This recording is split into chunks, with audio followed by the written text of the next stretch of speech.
Hello everyone, I am Bogdan, and what you're seeing now is part of the carbon buildup that I removed from the intake of my 530D F10 BMW. This car is at 106,000 miles and close to 10 years of age. In this video we'll be cleaning the intake manifold and deleting the swirl flaps. Start by removing the swirl flap actuator, the map sensor, and the EGR pipe if it's still attached. As usual, this job will require a decent toolbox, some chemicals, and specific to it, a swirl flap delete kit. One of the most challenging steps of this job will be plugging out the metal rod that connects the swirl flaps. And to do this, it took a little bit of trial and error, but what worked for me was getting a vise, a small vise, grabbing the metal rod and slowly tapping on the vise to pull the rod out. Also, I sprayed penetrating spray on all the points of contact that the rod had with the intake. Finally, we are able to see the infamous dirty swirl flaps, and these are the ones responsible for many DTCs and many unhappy cars. After a close examination, we can see that on this generation of engine, these flaps are not that susceptible to falling in the engine, so you might consider cleaning them and refitting them. We will be removing the rubber seals, extracting the swirl flaps, and placing these flaps in some petrol or diesel in a separate container to help with the cleaning. For the first stage of cleaning, ideally we'll be keeping the intake dry as long as possible to mechanically remove the carbon deposits. After that, we proceed in sealing the big intake port, the EGR port, and the map sensor. For sealing these ports, I have 3D printed some plastic plugs, but you can also fabricate your own. More details about this will be in the description. Stage 2. You guessed it right, stage 2 is the chemical part of the clean. Here we are going to keep it simple by using diesel, petrol, and heavy duty degreaser. And only for some finishing touches we will be using brake cleaner. Using a lot of brake cleaner starts to make the things unnecessarily expensive. Although the chemicals are helping, you will still need to agitate the things, you will still need to brush, scrape, and move the intake left and right. As a word of caution, whenever working with petrol, make sure that you don't set yourself on fire, make sure that you don't set the car or the garage on fire. Also, when cleaning and using chemicals, take the time to minimize spills, take the time to collect all the chemicals and all the residues, and at the end take them to a recycling center. Enough of me being a planeteer. Let's use some more petrol and finish cleaning the intake.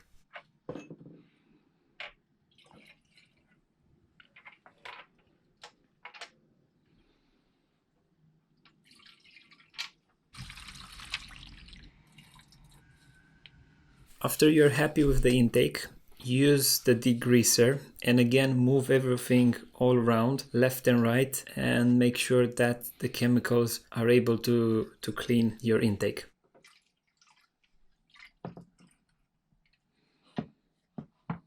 The swirl flap holders can be easily cleaned with petrol, and before installing them you should inspect them carefully to make sure that they are not damaged.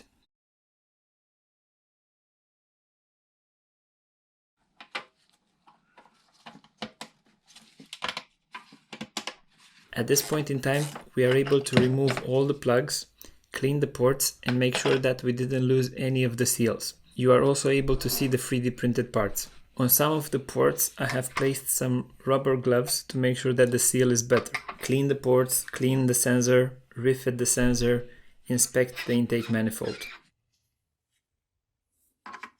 A good practice tip will be to ideally change all rubber seals. In my case I changed only the intake ports. They came with the swirl flap delete kit, so when you start looking at them side by side you can tell which is the old seal, which is the new seal.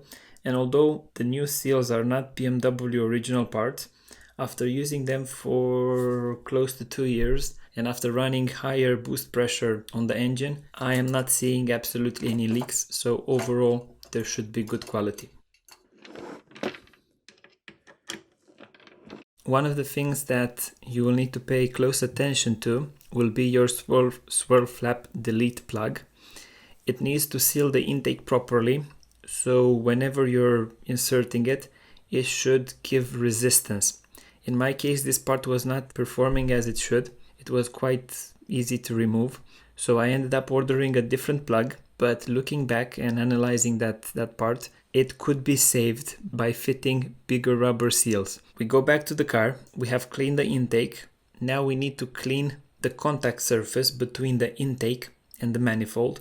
Here is where I'm using a microfiber, some petrol on the microfiber, and trying to make the surface as clean as possible. Also, you might notice that we have cleaned the intake, but I didn't do anything regarding the ports and the valves.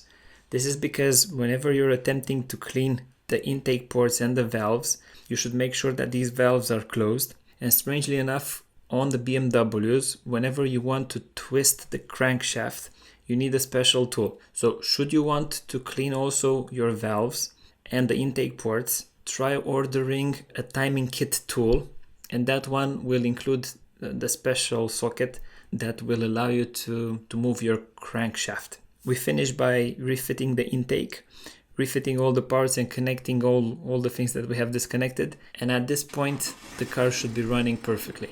It is a dirty job, it is a time-consuming job, but overall it will have a big impact on the way that your engine will be running.